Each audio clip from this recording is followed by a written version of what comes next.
ওপার বাংলায় চিন্ময় মহাপ্রভু এবং ইস্কন নিয়ে খেলা একেবারেই 180 ডিগ্রি ঘুরে গেল।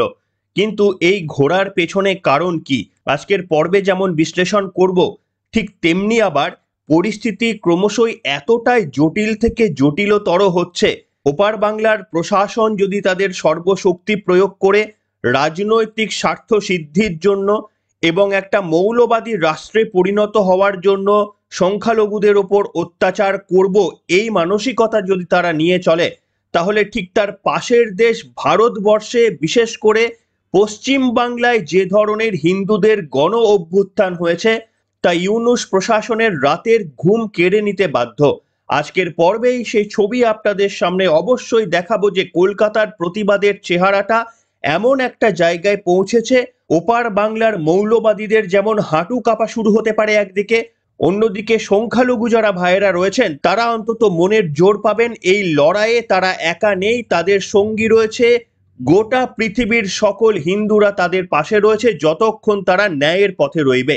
আর আজকে এই সমস্তই তথ্য আপনাদের সামনে তুলে ধরতে হাজির হয়েছি। নমস্কার, welcome to simple as ABC. আপনাদের সকলকে স্বাগত জানিয়ে শুরু করছি অত্যন্ত গুরুত্বপূর্ণ একটি খবর। প্রথমেই আপনাদের বাংলাদেশের একটা ভিডিও দেখাবো। সেখানকার উগ্র মৌলবাদীরা রাস্তায় নেবে কিভাবে ইস্কনকে বয়কট করা যায়, ইস্কনকে নিষিদ্ধ করতে সরকারের ওপর ক্রমাগত তারা চাপ বাড়াচ্ছেন। যদিও আপনারা সকলেই জানেন যে বাংলাদেশের হাইকোর্ট পরিষ্কারভাবে এই পিটিশন খারিজ করে দিয়েছেন যে ইস্কনকে নিষিদ্ধ করা সেটা বাংলাদেশের সরকার যা সিদ্ধান্ত নেবেন, কিন্তু কলকাতা হাইকোর্ট এ নিয়ে কোনো পদক্ষেপ করবেন না। পরিষ্কারভাবে জানিয়ে দেওয়ার পরেও কিংবা সেই সময় চলাকালীন বাংলাদেশের প্রচুর মানুষ রাস্তায় নেবে ইস্কনকে নিষিদ্ধ ঘোষণায় শুধু নয়, যা তাদের ক্ষোভ বিক্ষোভ রয়েছে ইস্কনের বিরুদ্ধে উগলে দিয়েছেন। বুঝতেই পারছেন, একটা ধর্মীয় সংগঠন, তারা মানুষের সেবায় যারা ব্রতী, তাদের ওপর যারা এইভাবে আক্রমণ করতে পারে, তারা কতটা মৌলবাদকে বিশ্বাস করে, তারা কতটা উগ্রবাদপন্থী, সেটা বুঝে নিতে অসুবিধা হয় না। বাংলায় হবে না, ইস্কনের ঠিকানা, ইস্কনের ঠিকানা, এই বাংলায় হবে না, ইস্কনের চামড়া তুলে নেব আমরা, তুলে নেব আমরা, ইস্কনের চামড়া, ইস্কনের কামালেরা, হুঁশিয়ার সাবধান, হুঁশিয়ার সাবধান, ইস্কনের হবে না, এই বাংলায় হবে না। তবে ওপার বাংলায় যদি ইস্কনকে নিষিদ্ধ ঘোষণার জন্য রাস্তায় মিছিল বের হয়, সংখ্যালঘুদের ওপর অত্যাচার করার জন্য বাংলাদেশ প্রশাসনের ওপর চাপ বৃদ্ধি করা হয়, তাহলে এপার বাংলাতেও আমরা বসে নেই। সেটা গতকালের কলকাতার হিন্দু জাগরণী মঞ্চের যে মিছিলের চেহারা, সেটাই পরিষ্কারভাবে এর জানান দিল। আসুন এই ভিডিওটা আপনাদের দেখাবো। এপার বাংলায় হিন্দু জাগরণী মঞ্চের তরফ থেকে যে মিছিল আসছিল, সেই মিছিলের চেহারাটা আপনারা একবার দেখুন। দুটি ভিডিও পরপর দেখাবো, একটা মিছিলের চেহারা দেখুন, তারপরে হয়তো কিছু স্লোগানও শুনতে পারবেন। দুটি পরপর ভিডিও দেখুন।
দেখলেন বন্ধুরা, এটাই পরিষ্কারভাবে বলে দেয় যে এপার বাংলার হিন্দুরা যে ঘুমিয়ে নেই, সেটা পরিষ্কারভাবে জানান দিচ্ছে। তবে হ্যাঁ, আপনাদের সামনে যেটা বলার চেষ্টা করব, এই যে ঝামেলা সেটা কিন্তু আমাদের দেশে নয়, এটা সম্পূর্ণভাবে বাংলাদেশে। তাই বাংলাদেশের এই ঘটনা নিয়ে নিশ্চিতভাবে আমরা হিন্দু মুসলমান সকলে মিলে, যারা অত্যাচারিত হচ্ছে তারা হিন্দু মুসলমান যাই হোক না কেন, তাদের বিরুদ্ধে আমরা নিন্দা করতে পারি। তার কারণ আমরা ভারতবাসী, ওরা বাংলাদেশ। তবে ওই দেশের ঘটনা নিয়ে আমাদের নিজেদের মধ্যে কোনো রকমেরই যেন কোনো ভ্রাতৃত্ববোধ নষ্ট না হয়, সেদিকটা কিন্তু সমানভাবে আমাদের বিচার করতে হবে। এই দিকটা দয়া করে কেউ ভুলে যাবেন না।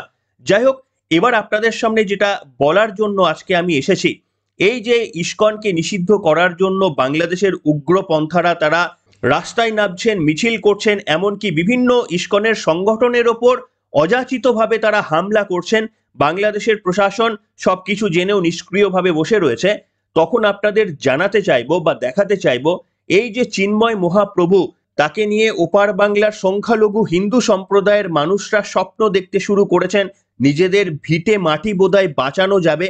এই যে মহাপুরুষ, এই যে মহাপ্রভুর যা সাহস, হিন্দুদের একবদ্ধ করে নিজেদের পিঠ বাঁচানোর জন্য রাস্তায় যিনি সংঘবদ্ধ করতে পেরেছেন, সেই চিন্ময় মহাপ্রভু একদিকে যেমন ওপার বাংলার জন্য আশা জাগাচ্ছেন, তেমনি আবার আপনাদের যে ঘটনাটা দেখাবো দেখলে হয়তো চমকে যাবেন।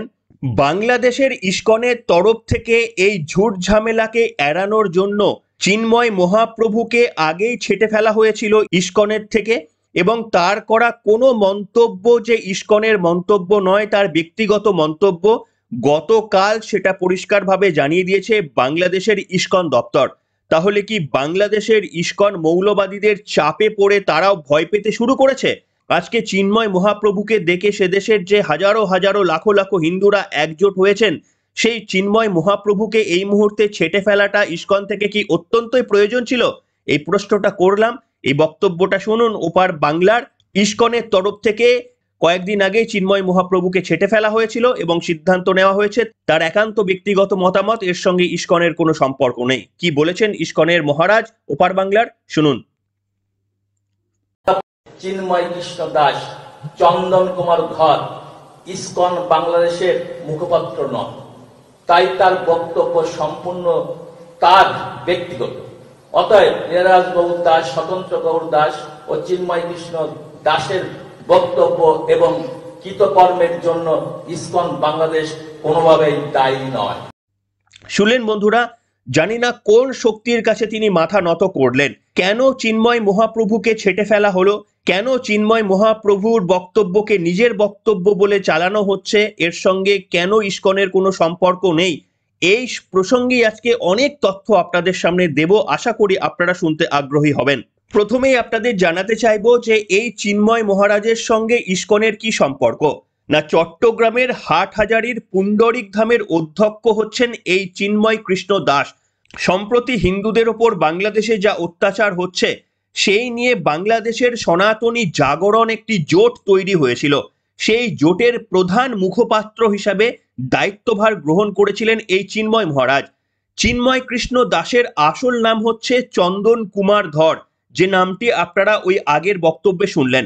বাংলাদেশের ইসকনের সংগঠকদের মধ্যে অন্যতম হচ্ছেন এই চিন্ময় মহাপ্রভু। ভক্তরা তাকে ডাকেন চিন্ময় প্রভু নামে। তার কর্মকাণ্ড নিয়ে কখন বিতর্কের দানা বাঁধে না, গত অক্টোবর মাসে চট্টগ্রামের একটি মিছিলে হাজারো হাজারো লাখো লাখো হিন্দু মানুষরা জড়ো হয়েছিলেন নিজেদের আত্মরক্ষার স্বার্থে এবং চিন্ময় মহাপ্রভুর বক্তব্য শুনতে। সেখানেই বাংলাদেশের জাতীয় পতাকার অবমাননার অভিযোগ ওঠে তার বিরুদ্ধে, যদিও কোনো ভিডিও ফুটেজ, কোনো প্রমাণ তার সপক্ষে দেখাতে পারেনি মৌলবাদ ইউনূসের সরকার। এরপরে ঘটে একটা অবাক কাণ্ড। না, গত ৩রা জুলাই ইসকন পরিপন্থী তিনি বিভিন্ন কাজের সঙ্গে নাকি যুক্ত, সেই কারণেই বাংলাদেশের ইসকনের সভাপতি তাকে একটা কড়া চিঠি পাঠায় এবং সেই চিঠিতে তার বিরুদ্ধে 5টি অভিযোগ আনা হয় ইসকনের তরফ থেকে। ভাবতে পারেন, এমন একজন প্রভু যার এক ডাকে সেখানকার লক্ষ লক্ষ হিন্দু মানুষরা একজোট হয়ে রাস্তায় নামতে ভয় পান না, সেই মহাপ্রভুর বিরুদ্ধে নাকি 5টি অভিযোগ তুলেছে ইসকন। এরপরেই এই যে নভেম্বর মাস চলছে, ঠিক 9ই নভেম্বর ইসকন বাংলাদেশ আয়োজিত এক সংবাদ সম্মেলনে সংগঠকের সাধারণ সম্পাদক চারুচন্দ্র দাস, যার ভিডিও বক্তব্য শোনালাম আপনাদের একটু আগে, সেই চারুচন্দ্র দাস জানান সাংগঠনিক বিশৃঙ্খলা ভঙ্গের দায়ে ইসকনের যাবতীয় কার্যক্রম থেকে অধ্যক্ষ চিন্ময় কৃষ্ণ দাসকে বহিষ্কার করা হলো। ভাবতে পারেন কতটা নির্লজ্জ প্রয়াস। এই যে ইসকন তারা পদক্ষেপ নিলেন, কোন স্বার্থে চিন্ময় মহাপ্রভুর বিরুদ্ধে এই ধরনের পদক্ষেপ নেওয়া হলো তা স্পষ্ট করে কিন্তু না বলেই, সাধারণ মানুষকে অবহিত না করেই তাকে সরিয়ে দেওয়া হলো রাতারাতি। চিন্ময় কৃষ্ণ দাস, চন্দন কুমার ধর ইসকন বাংলাদেশের মুখপাত্র নন, তাই তার বক্তব্য সম্পূর্ণ তার ব্যক্তিগত। অতএব নীরাজ গৌর দাস, স্বতন্ত্র গৌর দাস ও চিন্ময় কৃষ্ণ দাসের বক্তব্য এবং কৃতকর্মের জন্য ইসকন বাংলাদেশ কোনোভাবেই দায়ী নয়। তাহলে কি সেখানকার মৌলবাদীদের চাপে পড়ে বাংলাদেশের ইসকন এমন সিদ্ধান্ত নিলেন, নাকি নিজেদের বাঁচানোর তাগিদেই, মৌলবাদীদের হাত থেকে নিজেদের বাঁচানোর তাগিদেই এই চিন্ময় মহাপ্রভুকে কার্যত জলাঞ্জলি দেওয়ার চেষ্টা করলেন? এই প্রশ্নটা উঠবে। আপনাদের চিন্ময় মহাপ্রভুর এখানে একটা বক্তব্য শোনাবো। এই বক্তব্যটা শুনে আপনারা দেখুন, কোথাও কি কোনো হিংসাতে তিনি প্ররোচনা দিচ্ছেন? তিনি পরিষ্কারভাবে বলছেন যে আমরা হিন্দু, আমি হিন্দু, এটাই আমার সব থেকে বড় পরিচয়।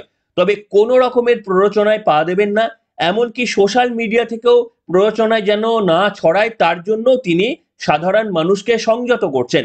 এই রকম একটা মানুষকে ইসকনের কোন কারণের জন্য বহিষ্কার করতে হয় এটা পরিষ্কার নয়।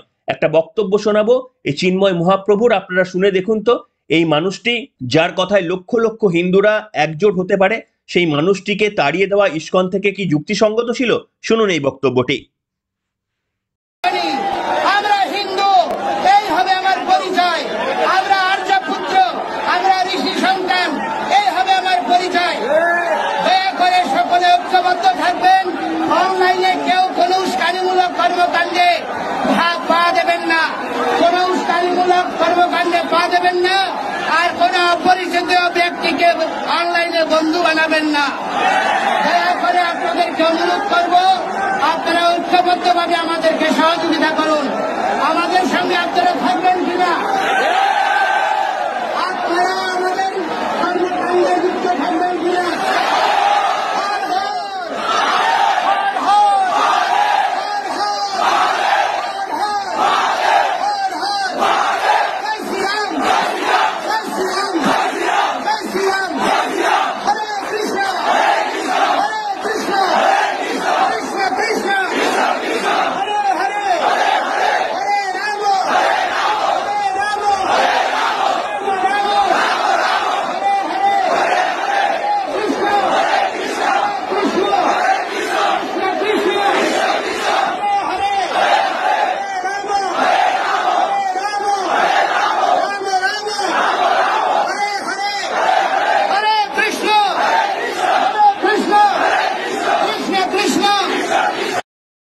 শুনলেন বন্ধুরা, সব থেকে হাস্যকর বিষয় কি জানেন? যে বাংলাদেশের ইসকন এই মহাপ্রভুকে বহিষ্কার করলেও এই মহাপ্রভুকে গ্রেপ্তারের পরে ভারতের ইসকন যেমন কড়া স্টেটমেন্ট দিয়েছিল যে এটা অত্যন্ত অন্যায়, তেমনি আবার বিভিন্ন ইসকন দেশে বিদেশে যা যা সংগঠন রয়েছে তারাও কিন্তু এই মহাপ্রভুর পাশে দাঁড়িয়েছিলেন, এই বলে যে ইসকনের এক সন্ন্যাসীর বিরুদ্ধে এই ধরনের ঘটনাকে তারা নিন্দা করছেন এবং ইসকন কোনো রকমেরই হিংসামূলক কার্যকলাপে যুক্ত থাকতে পারে না বলেও বিভিন্ন ইসকনের তরফ থেকে স্টেটমেন্ট জারি করা হয়েছিল। তাহলে বুঝতেই পারছেন, খুব স্বাভাবিকভাবে প্রশ্ন উঠছে যে পৃথিবীর অন্যান্য ইসকন যখন চিন্ময় মহাপ্রভুর পাশে দাঁড়াচ্ছেন, তার গ্রেপ্তারির বিরুদ্ধে যখন আওয়াজ তুলছেন, তখন বাংলাদেশের ইসকন কেন, কিভাবে তার পাশে না দাঁড়িয়ে তাকে এই মুহূর্তে ইসকন থেকে ছেটে ফেলে নিজেদের দায় মুক্ত করার চেষ্টা করছেন? এইভাবে কি তারা বাঁচতে পারবেন? আজকে চিন্ময় মহাপ্রভু যে সৎসাহসটা দেখিয়েছেন, বাংলাদেশের অন্যান্য মহাপ্রভুরা যদি এই সৎসাহসটা আগেই দেখাতে পারতেন, তাহলে সেখানকার হিন্দুদের এই দুর্দশাটা অন্তত হতো না। আরো তথ্য আপনাদের সামনে দেব। আপনারা ইতিমধ্যেই জানেন যে বহিষ্কৃত ইসকন নেতা এবং সম্মিলিত সনাতনী জাগরণ জোটের মুখপাত্র চিন্ময় কৃষ্ণ দাসকে আটকের পর আইন শৃঙ্খলার অবনতি ঘটে বাংলাদেশে এবং সেখানে সংঘর্ষে এক আইনজীবীর মৃত্যু হয়। সেই মর্মান্তিক মৃত্যুর পর বুধবার সকালে বাংলাদেশের সুপ্রিম কোর্টের আইনজীবী মনিরুদ্দিন বিষয়টি হাইকোর্টের নজরে আনেন। এরপরে গতকাল ইসকনকে নিষিদ্ধ ও কয়েকটি জেলায় আইন শৃঙ্খলার পরিস্থিতির অবনতির বিষয়ে ইউনূস সরকার কি পদক্ষেপ নিয়েছে তা জানাতে রাষ্ট্রকে নির্দেশ দিয়েছিল বাংলা হাইকোর্ট। বাংলাদেশের অ্যাটর্নি জেনারেল এম আসাদুজ্জামান হাইকোর্টে জানান, এক আইনজীবীর হত্যাকাণ্ডের বিষয়টি তারা অত্যন্ত গুরুত্বের সঙ্গে বিবেচনা করছেন। একই সঙ্গে তিনি জানান যে ইসকন নিষিদ্ধ হবে কিনা সেটা সরকারের নীতিগত সিদ্ধান্তের বিষয়। এ বিষয়ে এখনই হাইকোর্টের কোনো পদক্ষেপ করার প্রয়োজন নেই বলে জানিয়েছেন অ্যাটর্নি জেনারেল গতকাল সেদেশের হাইকোর্টে। এর পরেই সে দেশের হাইকোর্ট ইসকনকে নিষিদ্ধ করার সিদ্ধান্ত এবং এই পিটিশনটাকে একেবারেই খারিজ করে দেন। এরপর আপনাদের যেটা দেখাতে চাইবো যে এই ইসকন ঠিক কি কাজ করে। ইসকনের ফুল ফর্ম আপনারা অনেকেই জানেন। ইসকনের ফুল ফর্ম হচ্ছে international society for Krishna consciousness. এটি একটি হিন্দু ধর্মীয় সংগঠন যা তাদের আধ্যাত্মিকতা দর্শন প্রচার করে থাকেন বিশ্বের বিভিন্ন প্রান্তে।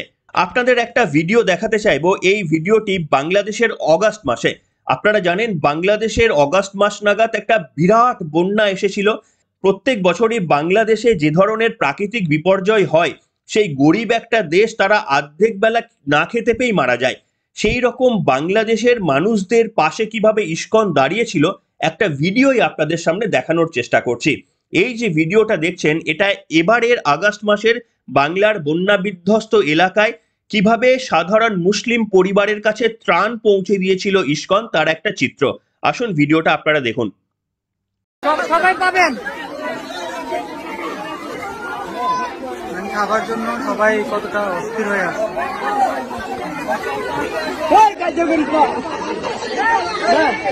ফ্যানটা উড়ের তো উড়ের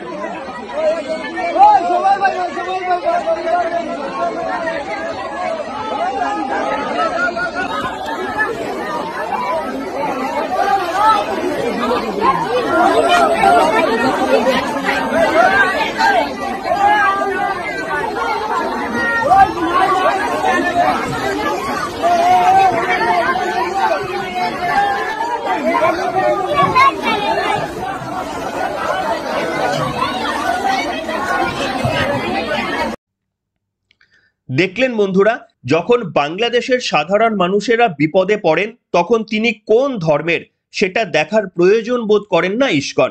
এবং আমাদের এই রাজ্যেও বারবার এই ঘটনা ঘটেছে, সেটা করোনায় বলুন আর বিভিন্ন রকমের প্রাকৃতিক দুর্যোগের সময়ে বলুন। ভারত সেবাশ্রম সংঘ কিংবা ইসকন ধর্ম বর্ণ নির্বিশেষে সকলের পাশে এসে দাঁড়ানোর চেষ্টা করেন। আপনারা জানেন মুর্শিদাবাদ, মালদহ এইসব এলাকায় ভারত সেবাশ্রম সংঘের যে যতগুলো স্কুল রয়েছে তার ৮০ থেকে ৯০% সংখ্যালঘু অর্থাৎ মুসলিম ছাত্রছাত্রীরা বিনা পয়সায় পড়াশোনা করেন। তাদের অগ্রগতির জন্য ভারত সেবাশ্রম সংঘ সেখানে কাজ করে যাচ্ছেন নিরলসভাবে। শুধু ভারতেই নয়, এই রকম গোটা বিশ্বে তাদের কিন্তু সংগঠন রয়েছে। এই অবস্থাতেও বাংলাদেশের উগ্র মৌলবাদীরা তারা বলছেন ইসকনকে নিষিদ্ধ করতে হবে। ভাবতে পারেন যে মৌলবাদ বা উগ্রবাদিতারও তো একটা সীমা থাকা দরকার। যারা তাদের দেশেরই উপকার করছেন, একটা ঘটনা যদি তারা জনসমক্ষে এনে দেখাতে পারেন যে ইসকনের তরফ থেকে এই ধরনের প্ররোচনামূলক কথাবার্তা বলা হয়েছে, ইসকনের তরফ থেকে মসজিদের ওপর হামলা করা হয়েছে, ইসকনের তরফ থেকে অন্যান্য ধর্মকে আঘাত করার জন্য প্রতিনিয়ত বার্তা দেওয়া হচ্ছে বা কখনো বার্তা দেওয়া হয়েছে, যদি একটা ভিডিও সামনে আনতে পারেন তাহলে নয় আমরা সকলেই মেনে নেব যে ইসকন এই কাজটি ঠিক করেনি, তাদের শুধরে নেওয়া উচিত।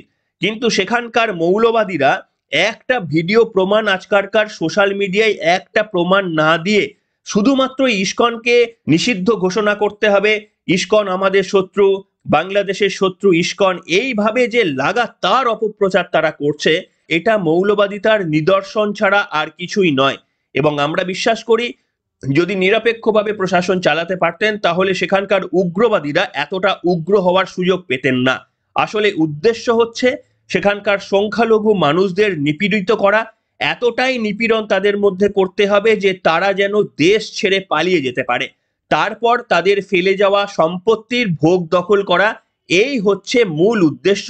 এবং সেই দেশটাকে একটা মৌলবাদী সরকারের দেশে পরিণত করতে চায় সেই দেশের প্রশাসন। তার কারণ আপনারা ইতিমধ্যেই জেনে গিয়েছেন যে ভারতের সঙ্গে সুসম্পর্ক তারা যতটা না এই মুহূর্তে চায়, ইউনূস প্রশাসন উল্টো দিকে হেঁটে পাকিস্তানের সঙ্গে সুসম্পর্কের ওপর জোর দেওয়ার চেষ্টা করছেন। আর এটাই পরিষ্কার হয়ে যায় নাকি যে একটা মৌলবাদী প্রশাসনের যা যা করার কথা মোহাম্মদ ইউনূসের সরকার তাই করছেন।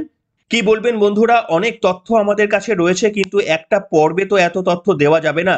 রাজ্যের মাননীয় মুখ্যমন্ত্রী অবশেষে তার সাইলেন্স ভেঙেছেন, কিছু বক্তব্য তিনি রেখেছেন কিন্তু সেটা এতটাই হাস্যকর বক্তব্য সেটা আপনারা শুনে নিয়েছেন। কিন্তু আজকের দুপুরের বা রাতের পর্বে আরো একবার আমি বিশ্লেষণ করার চেষ্টা করব। এমনকি সিপিএম এর তরফ থেকেও একটা বিবৃতি এসেছে, সেটাও এতটা হাস্যকর, শুনলেই আপনারা বুঝতে পারবেন যে এই দুই রাজনৈতিক দল এবং বিশেষ করে কংগ্রেসের মতো রাজনৈতিক দলগুলি ওপার বাংলায় হিন্দুদের উপর আক্রমণের নিন্দা পর্যন্ত মন খুলে করতে পারছেন না। একমাত্র বিজেপি ছাড়া আর একটি রাজনৈতিক দলও হিংসাকে হিংসা বলতে পারছেন না, হিংসা থামানোর জন্য কোনো রকমেরই বার্তা দিতে পারছেন না। কেন তারা পারছেন না? কোন কারণে তাদের এই বাঁধো বাঁধো ভাব? যখন রামনবমীর মিছিল শুরু হয় অশান্তির আগেই মুখ্যমন্ত্রী এক পক্ষকে দাগিয়ে দিতে যখন পারেন, তখন ওপার বাংলায় এই ধরনের ঘটনা ঘটলে কেন তিনি মন খুলে নিন্দা করতে পারেন না বলুন তো? এই প্রশ্নটা আজকে আপনাদের সামনে নয় করেই গেলাম, এর উত্তর আজকে খুঁজবো দ্বিতীয় পর্বে, যখন দুপুরে আপনাদের সামনে দ্বিতীয় পর্বটি আনবো। তবে আরো একবার আপনাদের বলি, ওপার বাংলায় যা ঘটনা ঘটছে সেটা সম্পূর্ণ একটা আলাদা দেশ, এর সঙ্গে আমাদের দেশের সত্যি প্রত্যক্ষভাবে কোনো যোগাযোগ নেই। তাই ওই ঘটনার রেস ধরে আমরা প্রতিবাদ করতে পারি, আমরা নিন্দা করতে পারি, আমরা সাজেশন দিতে পারি, আমরা কেন্দ্রীয় সরকারের কাছে আর্জি জানাতে পারি, আমরা রাজ্য সরকারের কাছে প্রস্তাব জানাতে পারি, কিন্তু এ ছাড়া এমন কোনো কাজ করতে পারি না যাতে আমাদের দেশের মধ্যে ধর্মনিরপেক্ষতার দেশ ভারতবর্ষে একটিও অশান্তির মতো ঘটনা ঘটে, এটা যেন আমরা কেউ না চাই। তার কারণ এই ধরনের অশান্তি শুধুমাত্র যে দেশকে পিছিয়ে দেয় সেটা ইতিহাস প্রমাণ করে বারবার। তাই দয়া করে নিজেদের ভূমিকা সঠিকভাবে পালন করুন, বাজেকে বাজে বলুন, নিশ্চিতভাবে জোর গলায় বলুন, তাতে কোনো আপত্তি নেই, কিন্তু তা নিয়ে যেন আমাদের দেশের বা আমাদের রাজ্যের শান্তি শৃঙ্খলা যেন বিপন্ন না হয় সেদিকটাও সমানভাবে নজর দিতে হবে। তাই দায়িত্বশীল নাগরিকের ভূমিকা পালন করবেন এই আশা রেখেই এখনকার মতো পর্বটি শেষ করলাম। তবে অনেক তথ্য দেওয়া বাকি রইল। আশা করি দুপুরের পর্বে যারা শুনছেন সকলেই দুপুরের পর্বে, যেটি 1:30 নাগাদ আপনাদের সামনে আসবে, আশা করি সেটির দিকেও আপনারা নজর রাখবেন। এখনকার মতো এখানে শেষ করলাম।